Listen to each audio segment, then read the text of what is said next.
আসসালামু আলাইকুম ফ্রেন্ড। দেশ ও দেশের বাইরে যে যেখান থেকে আমার ভিডিওটা দেখছো, আশা করি তোমরা খুব ভালো আছো। আলহামদুলিল্লাহ, আমরাও খুব ভালো আছি। আরও একটা নতুন ভিডিও নিয়ে তোমাদের সামনে হাজির হয়ে গেলাম। আশা করি তোমাদের ভালো লাগবে ভিডিওটা। আর এখন সকালবেলায় ময়দা মেখে নিচ্ছি, রুটি করব সেই জন্যে। এই তো ময়দাটা মেখে লেচি কেটে নিলাম, কারণ আমি রুটি বানালে প্রতিদিন লেচি কেটে নিই, তাতে আমার রুটি বানানো তাড়াতাড়ি হয়ে যায়, সুবিধাও হয়। আর ময়দাতে একটু ময়দা ছিটিয়ে নিলাম ময়দা মাখাতে, কারণ ময়দা একটার সাথে একটা লেগে যাচ্ছে, একটু ময়দাটা একটু নরম হয়ে গেছে সেজন্যে, তাহলে লেচিগুলোর সাথে লাগবে না। এখন দুটো ওভেনই জ্বালিয়ে দেব। ছোট ওভেনটায় এখন বেগুন পুড়িয়ে নেব। সকালবেলা এখন গরম গরম রুটির সাথে বেগুন পোড়া ভালোই লাগবে শীতের সকালে, সেজন্য এই সাইডে বেগুন পোড়াতে দিলাম আর এই সাইডে রুটি বানিয়ে নেব। এই তো এখন আমি রুটি বানিয়ে নিচ্ছি।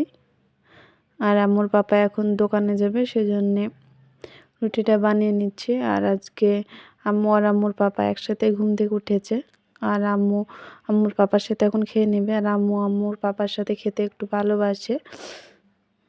এই তো রুটিটা বানানো হয়ে গেল, এখন সেঁকে নিচ্ছি। তাওয়াটাও গরম হয়ে গেছে। মানে এইভাবে সব রুটিগুলো এখন বানিয়ে নেব। দেখতে পাচ্ছ এক পিঠ হয়ে গেছে, উল্টে দিচ্ছি। দু পিঠে হয়ে গেছে, এখন সেঁকে নেব। দেখতে পাচ্ছ রুটিটা ফুলে উঠছে। হালকাভাবে প্রেস দিলে তাহলে চারি সাইডটা ফুলে যাবে ভালোভাবে। দেখো রুটিটা মাশাআল্লাহ কি সুন্দর ফুলে উঠেছে। আর এই সাইডে বেগুনটা পুড়ে গেছে, এখন বেগুনটা তুলে নেব। এখন বাটিতে ঢেকে রেখে দেব, যাতে বেগুনের গরমে বেগুনটা সিদ্ধ হয়ে যায়। বাটিতে ঢেকে রাখলে ভাপে সিদ্ধ হয়ে যাবে। আর এই দেখো বেগুনগুলো এখন ছাড়িয়ে নিচ্ছি। দেখতে পাচ্ছ কি সুন্দরভাবে বেগুনগুলোর উপর কালো অংশটা ছেড়ে আসছে। আর বাইরেকার আওয়াজ আসলে তোমরা একটু ম্যানেজ করে নিও, কারণ আমি ভিডিওটা দিনের বেলা এডিটিং করি, সেজন্যে আমার দিনের বেলা এডিটিং করতে ভালো লাগে। আর সন্ধ্যার সময় মেয়েকে নিয়ে আর এডিটিং করা হয় না, ওকে পড়াতে বসি রাত্রেবেলায়, সেভাবে সময় পায় না, সেই জন্য আমি দিনের বেলা এডিটিং করে রেখে দিই। আর এদিকে দেখছো বেগুনটাও ছাড়িয়ে নিলাম। দেখছো কীভাবে সিদ্ধ হয়েছে, ভালো হয়ে সিদ্ধ হয়ে গেছে বেগুনটা। আর দুটো বেগুন পুড়িয়ে নিচ্ছিলাম, এখন দুটোই ছাড়িয়ে নিচ্ছি। আর এই বেগুনটা একটু গরম আছে, সেজন্য একটু ছাড়াতে অসুবিধা হচ্ছে, ভালোই গরম আছে। এই বেগুনটাও রেখে দিলাম, কারণ আমরা 6 জন মানুষ। আর বেগুন পোড়াতে এখন বেশি করে পেঁয়াজ দিলে ভালো লাগে বেগুন পোড়া খেতে, সেজন্য একটু বেশি করে পেঁয়াজ দিলাম আর কাঁচা লঙ্কা কুচি দিলাম আর স্বাদ মতো লবণ আর একটু সরষের তেল দিয়ে দেব। আমাদের বাড়িতে একটু ঝাল কম খায়, সেজন্য অল্পই দিয়েছি কাঁচামরিচ। এখন মেখে নিচ্ছি। মাখানো হয়ে গেছে, এখন আম্মুর পাপাকে আর আম্মুকে খেতে দিয়ে দেব।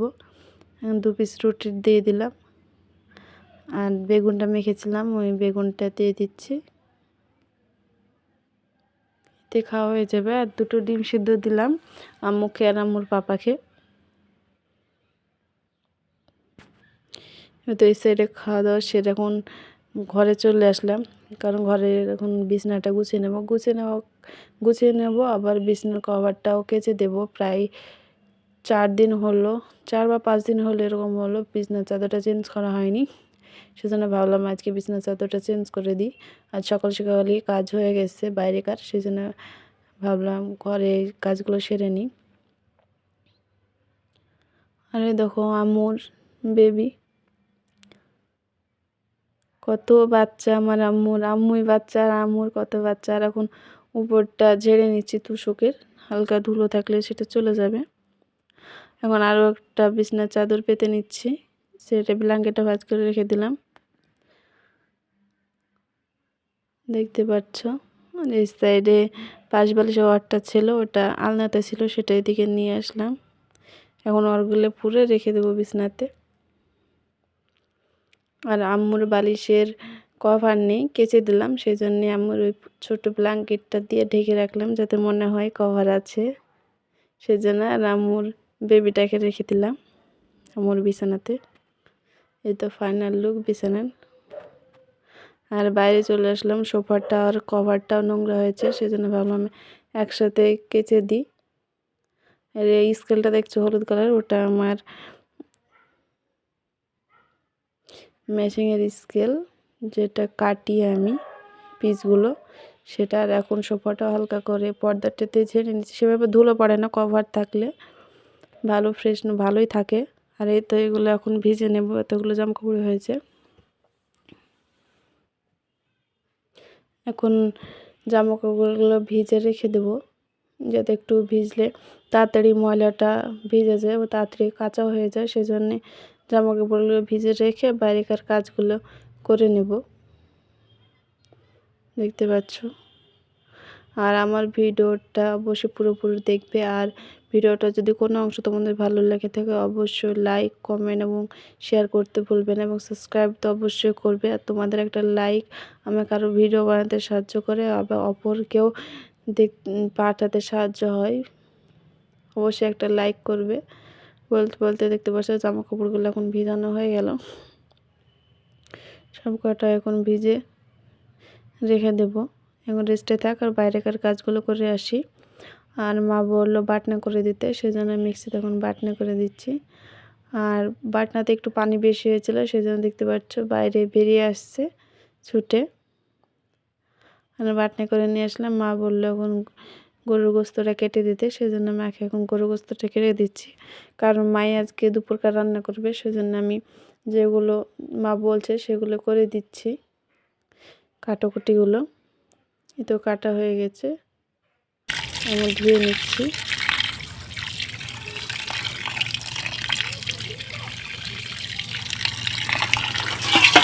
এখন এই ছাকনাটা করে সেঁকে নেব, কারণ এই ছাকনাটা করে সেঁকে নিলে ভালো হবে, বলে পানিটা যতটুকু পানিটা থাকবে সে পানিটা ঝরে যাবে এই ছাকনাতে। হলে গোস্ত রান্নার সময় বেশি পানি বেরোবে না এই গোস্ত থেকে।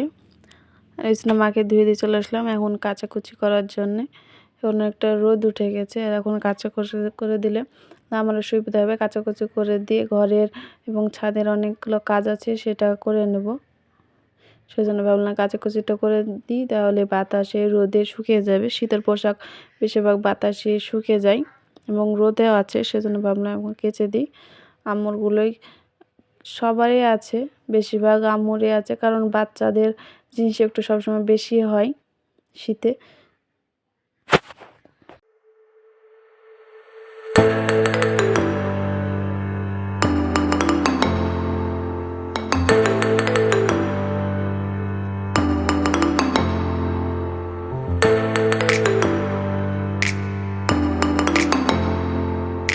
বাইরে রাস্তার সাইডে এখন জিনিসগুলো মেলে দিচ্ছি।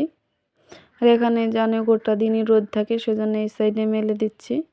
আর এই সাইডে অনেক বড় ডাব করা হয়েছে, আমরা করেছিলাম, এবং পাশের বাড়ি কাকিরাও আমাদের সাথে জয়েন্ট দিয়ে বাঁশ জোড়া দিয়েছে, সেজন্য আরও বড় হয়েছে। তাতে কাপড় মেলতে সুবিধা হয়, সবারই সুবিধা হয়, ওদেরও সুবিধা হয় আমাদেরও সুবিধা হয়, সেজন্য একসাথে করে নিয়েছি, দেখতে পাচ্ছ। আর দেখলে কীভাবে বাইকটাতে স্পিডে গেল, যদি অ্যাক্সিডেন্ট হয় তাহলে খুঁজে পাওয়া যাবে ওদেরকে। আমি যে ভিডিওটি স্পিড বাজে তা না, আমি তখন একটু যেমন ছিল ভিডিও বানিয়েছি তেমনই তোমাদেরকে সাউন্ডটা দিলাম, যে বাইকওয়ালার এত স্পিডে গাড়ি চালাই। এত জামা কাপড়গুলো মেলা হয়ে গেলো তোমাদের সাথে কথা বলতে বলতে। এই তো সব জামা কাপড়গুলো মেলে দিলাম, এখন শুকা, এখন বাড়ির কাজগুলো করে নিই। এখন সিঁড়ি ঘরের গেট খুলে নিলাম। দেখতে পাচ্ছ ছাদটা প্রচুর নোংরা হয়েছে, প্রায় অনেক দিন হলো ছাদে আসা। আমি ছাদে আসি না বলতে গেলে চলে, কোনো প্রয়োজন না হলে। আর দেখো এগুলো আমাদের ড্রাগন গাছ। এবার আমাদের একটা ড্রাগন ধরেছিল, খেয়েছি, প্রচুর মিষ্টি ও ভালো স্বাদ হয়েছিল। এই দেখো জামা কাপড়গুলো সেটা মেলে দিয়েছি। এখন এই ঘরটা পরিষ্কার করে নেব। আর কদিন হলে পাপোশটা কেচে দিয়েছি, উপরে দিয়ে গেছি, আর তারপরে তুলে রেখেছি, তারপর আর আসা হয় না ছাদে, ওখানে ছিল, একটু রোদে দিয়ে দিলাম। এই ঘরটার অবস্থা দেখো। বা জালসাতে আমার দেওরের সব বন্ধুরা এসেছিলো, ওরাই সব দেখো বাদামগুলো রেখেছে, রেখে দিয়েছে, কারণ ওদের জন্য ঘরটা বানানো হয়েছে। ওরাই থাকে ঘরে, প্রায় যখন আসে 10-15 জন করে আসে ওর বন্ধুরা, সেজন্য নিচে হয় না, ওদের নিজস্ব মতো ওদেরকে ছেড়ে দেওয়া হয়েছে, যেভাবে ইচ্ছে সেভাবে থাকে একভাবে। সেজন্য ওদের জন্য এই ঘরটা আমার আব্বু বানিয়ে দিয়েছে, যাতে ওদের সুবিধা হয় থাকতে। আর ব্যাচেলারদের বুঝতে পারছো কেমন, ওই এক জায়গায় থাকলে ওদের খুনসুটি মারামারি লেগেই থাকে, সেই জন্য ওরা এক সাইডে একভাবে আছে। আর চৌকিটা এক সাইডে করে দিলাম, মাঝখানে ছিল। তো ঘরটা অনেকটা নোংরা হয়েছিল, এখন পরিষ্কার করে নিলাম, ঝাড়টা দিয়ে দিলাম। এখন আবার যদি আসে ওদের কোনো সমস্যা হবে না থাকতে, পরিষ্কার হয়ে গেল। আর এই দেখো এতগুলো নোংরা হয়েছিল, এই দেখো আমি এখন ঝাড় দিয়ে নিচ্ছি, দেখতে পাচ্ছ কত নোংরা হয়েছে। ছাদে ওঠা হয় না তো, সেই জন্য ছাদে পরিষ্কার রাখা হয় না। এখন এই দেখো নোংরা তুলে এই সাইডে ফেলে দিলাম, মা পরে বাইরে ফেলে দিয়ে আসবে। এই তো ছাদটা পুরোপুরি পরিষ্কার হয়ে গেছে, এখন পুরোপুরি ঝাড় দিয়ে নিলাম চারি সাইডটা পরিষ্কার হয়ে গেছে। ঘরটা তো তোমাদেরকে দেখালাম, আমি পুরোপুরি পরিষ্কার হয়ে গেছে।